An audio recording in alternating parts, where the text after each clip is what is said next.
Olá, sou Ana Paula Alfredo, sou coach, consultora, e hoje eu queria falar sobre uma liderança bastante específica, a liderança tóxica. Você já ouviu falar dela?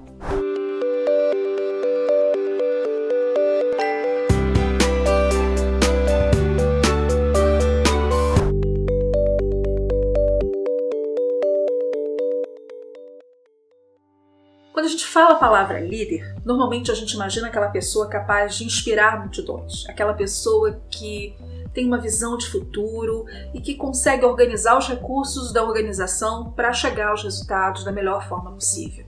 Mas infelizmente esse não é o único tipo de liderança que existe.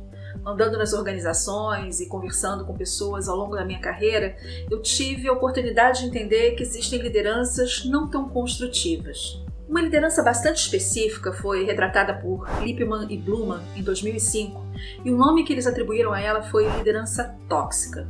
A palavra é assim, dura, desagradável de falar mesmo, porque na verdade é a liderança que contamina toda a organização.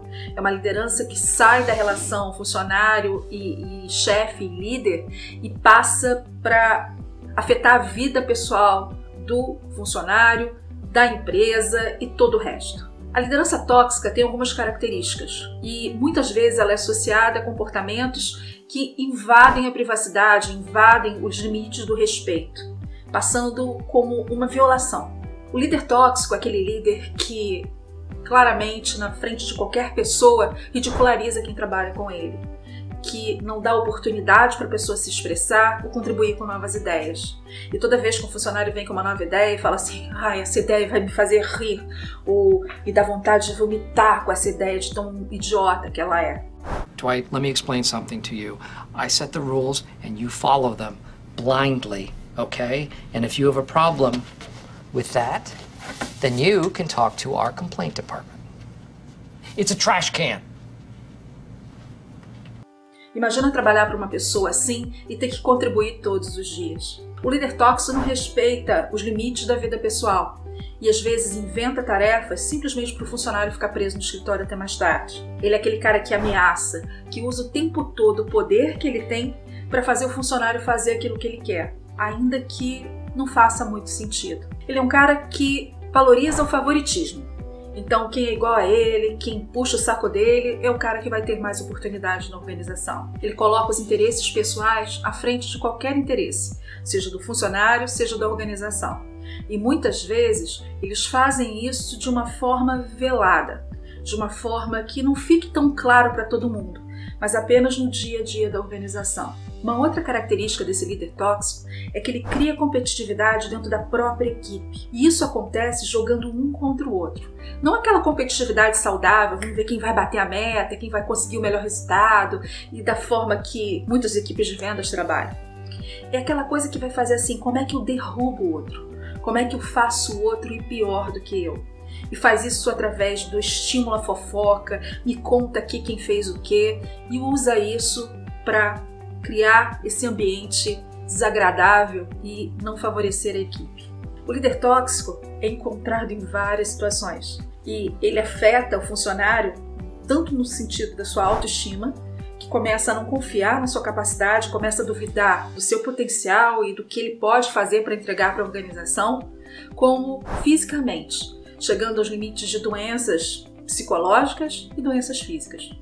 Como é que essa pessoa chega numa organização e cresce numa organização? Muitas vezes, esse líder se esconde através de resultados muito positivos.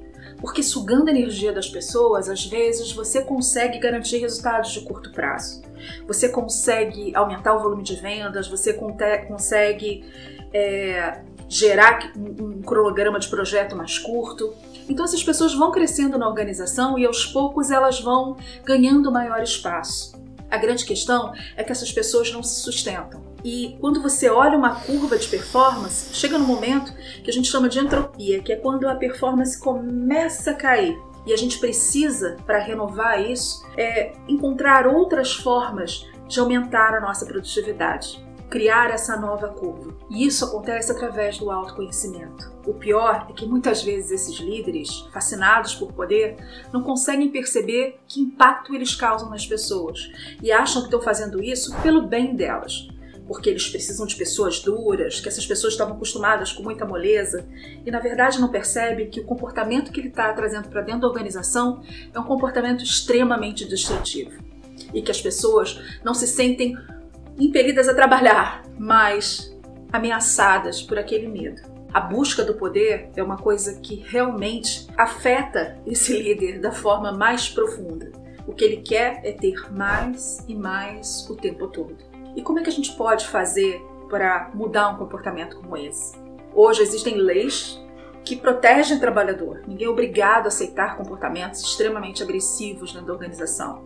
Existem processos sobre abuso, processos sobre uma série de coisas. E é importante a gente também não exagerar muito, né? Porque tem gente que acha que qualquer coisa é assédio, qualquer coisa é um problema.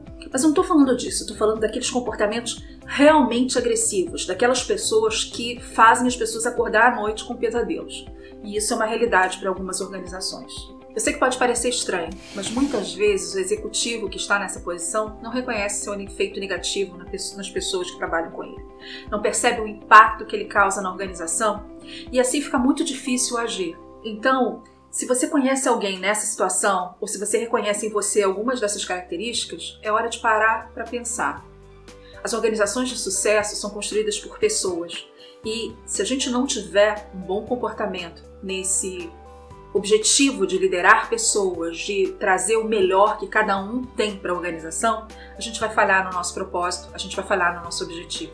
Aí na tela tem uma imagenzinha onde você pode clicar para se inscrever no nosso canal. Se esse conteúdo for interessante para você ou se você tiver curiosidade para saber o que mais a gente tem para falar para você, clica lá e aperta o sininho, que aí as notificações vão vir automaticamente.